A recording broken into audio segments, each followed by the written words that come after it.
বাকী এনে ভোটাৰ লিষ্টটো তোমালোকে মানে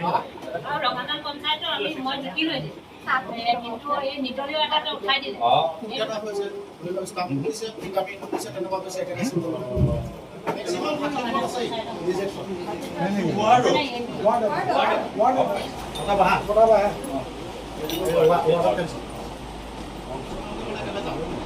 যাব নোৱাৰি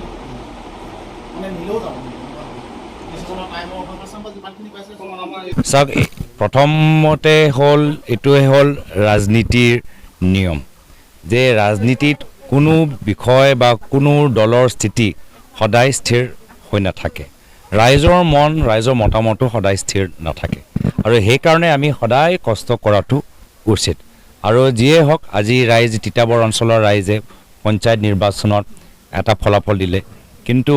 ইয়াৰ পূৰ্বে কিমানবাৰ তেওঁলোকে কংগ্ৰেছক দিছে সেইখিনি কথাটো আমি পাহৰি যাব নোৱাৰোঁ যোৱা এক বছৰ আগতে কিমান হিলদল ভাঙি তেওঁলোকে সমৰ্থন জ্ঞাপন কৰিছে সেইটোও আমি পাহৰি যাব নোৱাৰোঁ যিয়ে নহওক ৰাজনীতি নিয়ম মানি আমি বৰ্তমানৰ পঞ্চায়ত নিৰ্বাচনৰ যি ফলাফল সেইটো মানি লৈছোঁ আৰু আমাৰ কৰ্মীসকলে আমি নিজে এতিয়া চুকে আমি সৰু আমি কাৰোবাৰ চোতালত বহি আমি পৰ্যালোচনা কৰিবলৈ আৰম্ভ কৰিছোঁ ইতিমধ্যে আৰু বিভিন্ন কথাবোৰ উল্লেখ কৰা গৈছে পৰৱৰ্তী দিনত কেনেদৰে আগবাঢ়ি যাব লাগে সেইখিনিও বিষয়ৰ ওপৰত আমাৰ চৰ্চা হৈছে আৰু ভাল লাগিছে যে কৰ্মীসকলৰ মনোবলটো আগৰ দৰে দৃঢ় হৈ আছে তেওঁলোকে হাৰ মানি লোৱা নাই তেওঁলোকে কৈছে যে আমি এতিয়াৰ পৰাই আৰু যুঁজিবলৈ প্ৰস্তুত হৈ আছোঁ আৰু সেইকাৰণে আমাৰ ইয়াত তিতাবৰ বিশেষকৈ আমি কৰ্মীসকলৰ মাজত যি আলোচনা কৰি আমি যি গম পাইছোঁ তেওঁলোকে এটা মূল মন্ত্ৰ লৈছে যে এই পঞ্চায়ত নিৰ্বাচনত যি ফলাফল এনেকুৱা হ'ল এটা নেগেটিভ ৰিজাল্ট যে আহিলে কংগ্ৰেছৰ বাবে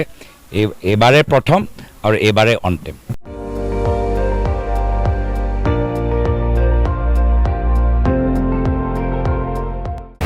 আপুনি চাই আছে ND24 সৰ্বশ্ৰেষ্ঠ নহয় সৰ্বোত্তমৰ দৌৰা